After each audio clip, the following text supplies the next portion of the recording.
ini kami lagi mengadakan pembukaan stand yaitu tentang gelombang elektromagnetik. Dan ini kondisi kelas.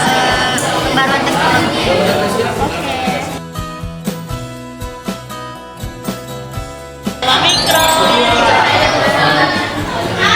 Ini ada inframerah. Terus ada apa ini? Cahaya tampak guys, cahaya tampak. Nah ini ada ultraviolet guys. Dan ini kelompok saya. Dan yang terakhir ada sinar gamma. Oke guys, jadi aku berada di sinar gamma. Oke. Orang-orang ini pada narsis ya guys ya. Sinar gamma.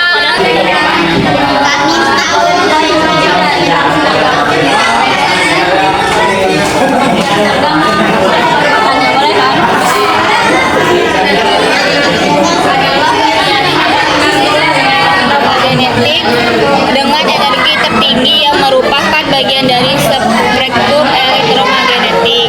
Oke, jadi aku mau bertanya nih, kan di sini kan dikatakan sinar gamma itu energi tertinggi kan? Nah, mengapa sinar gamma itu memiliki energi yang sangat tinggi dibandingkan dengan radiasi elektromagnetik lainnya? Boleh dijelaskan nggak? Sinar gamma memiliki energi yang sangat tinggi karena memiliki frekuensi yang sangat tinggi. Sinar gamma merupakan gelombang elektromagnetik dengan energi tertinggi. Sinar gamma memiliki frekuensi yang sangat tinggi dan energi foton. Sinar gamma memiliki potensi sehingga tidak berfungsi dengan materi keluar dari Tinggi karena frekuensinya tinggi ya. Oke, makasih Alisa, penjelasannya sangat menarik. Wah, terima kasih.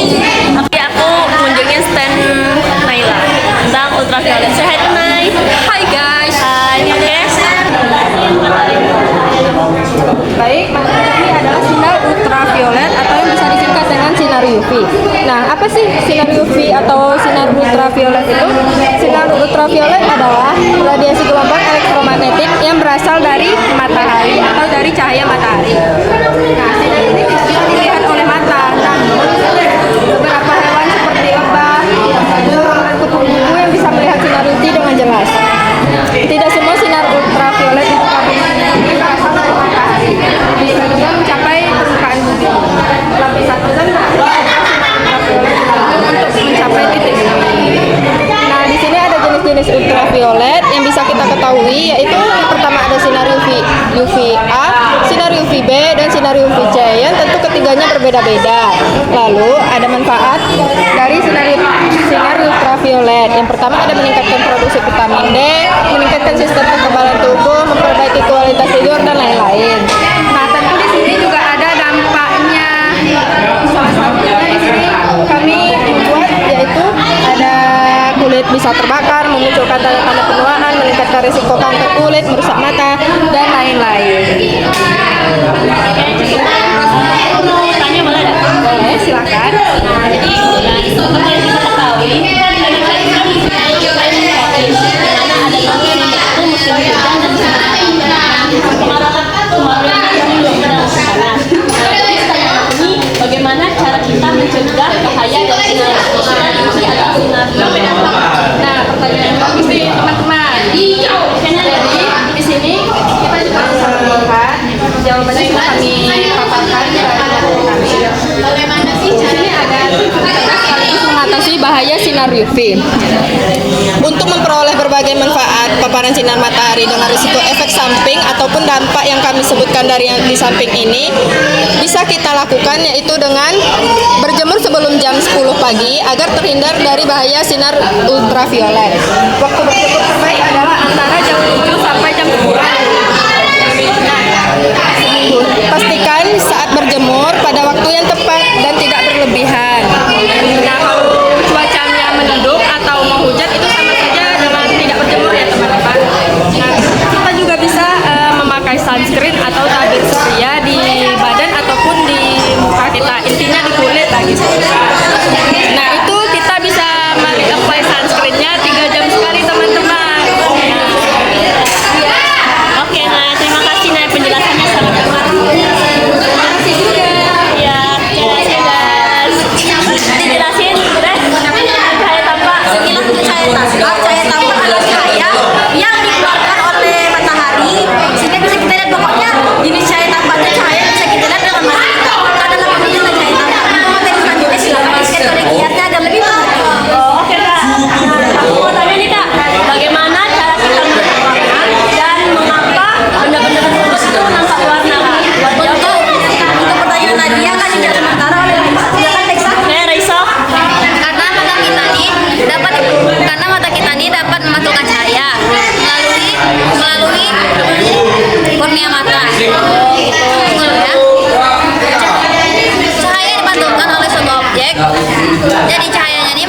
atau cahaya yang bisa diuraikan dari cahaya putih menjadi 7 warna cahaya seperti ini. Nah, kelihatan kan?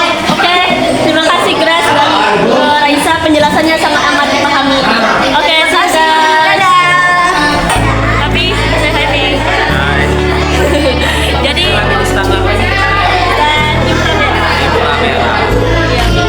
Mana siapa yang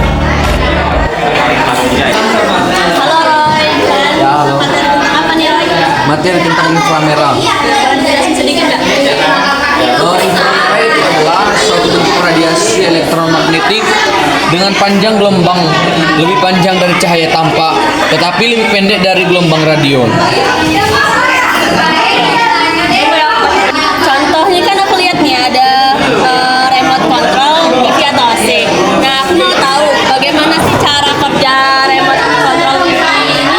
Boleh dijelasin nggak? Boleh, baik, saya akan membantu menjawab pertanyaan dari Nadia. Jawabannya tadi itu pertanyaan tentang remote control ataupun penggunaannya.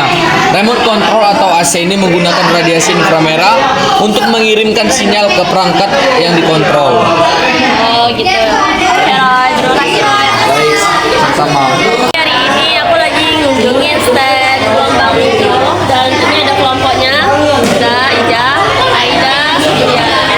Oke, silakan. Halo Jam, hai Mbak. Kalian bikin apa nih? Boleh jelasin nggak materinya? Kami kan bikin materi tentang gelombang mikro. Nah, gelombang mikro itu merupakan gelombang radio yang frekuensi paling tinggi, yaitu dapat mencapai 3,9 MHz. Selain sebagai alat komunikasi, gelombang mikro juga dapat dipakai untuk memasak karena dapat memanaskan benda yang gerak gelombang tersebut. Aku ada pertanyaan nih.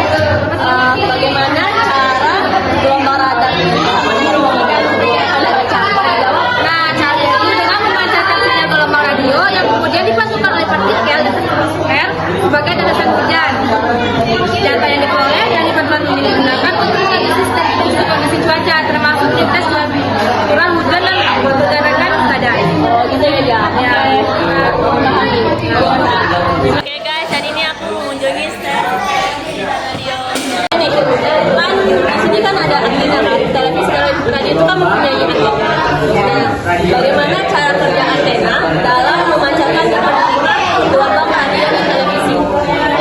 Gimana saya?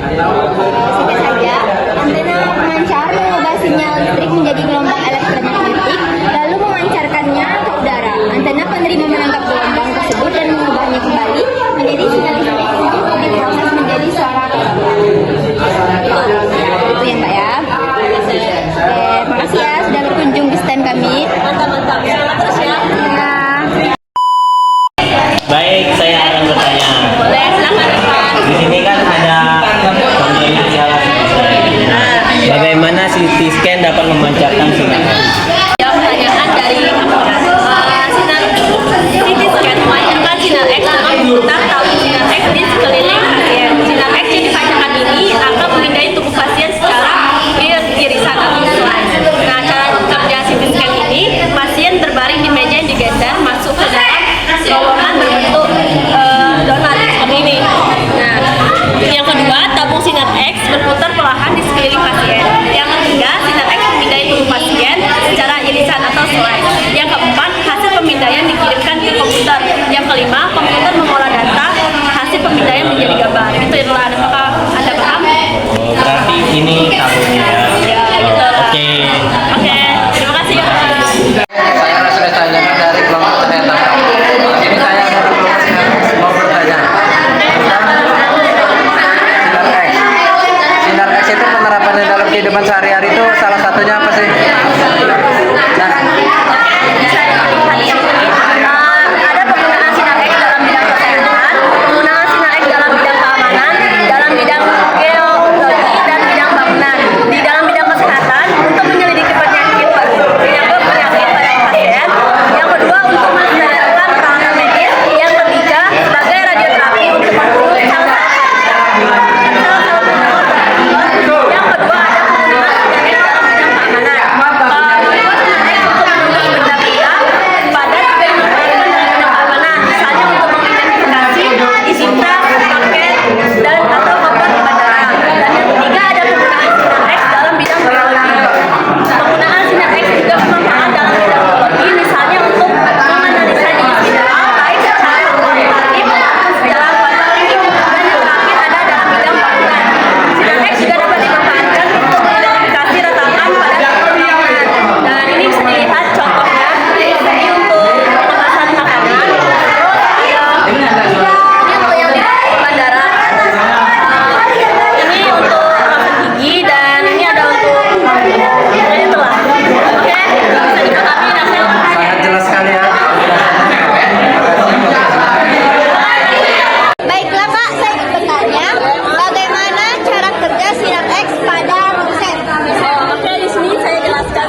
berbeda-beda, mulai dari putih, hitam maupun abu-abu. Gitu kan. Oke, terima kasih. Guys, jadi di sini saya di stand Sinar X. Di sini saya ingin bertanya kepada Mbak Nadia Hendrisa. Oke, silakan Mutia. Jadi di sini aku itu mau bertanya Mbak. Boleh, apa itu? Yang dimaksud dengan Sinar X itu apa? Nah, jadi gini Mutia, bisa dilihat sinar X itu merupakan suatu bentuk radiasi elektromagnetik yang memiliki panjang gelombang sangat pendek, yaitu berkisar antara 0,01 hingga 10 nanometer dan memiliki frekuensi antara 1016 hingga 1012 Hz. Hal inilah yang menyebabkan sinar X mampu menembus tubuh manusia, gitu Mutia. Oh, berarti Sinar X ini sama dengan Langsung. ya, Hansen. Betul, betul Mutia. Betul. Oke deh, terima kasih. Kayak gitu dulu, bye-bye. Terima kasih Mutia. Ya, dadah guys. Dadah.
Saja video-video yang dapat saya dokumentasikan, dan lebih kurangnya saya mohon maaf. Saya akhiri, wabillahi taufiq hidayah. Wassalamualaikum warahmatullahi wabarakatuh. See you guys.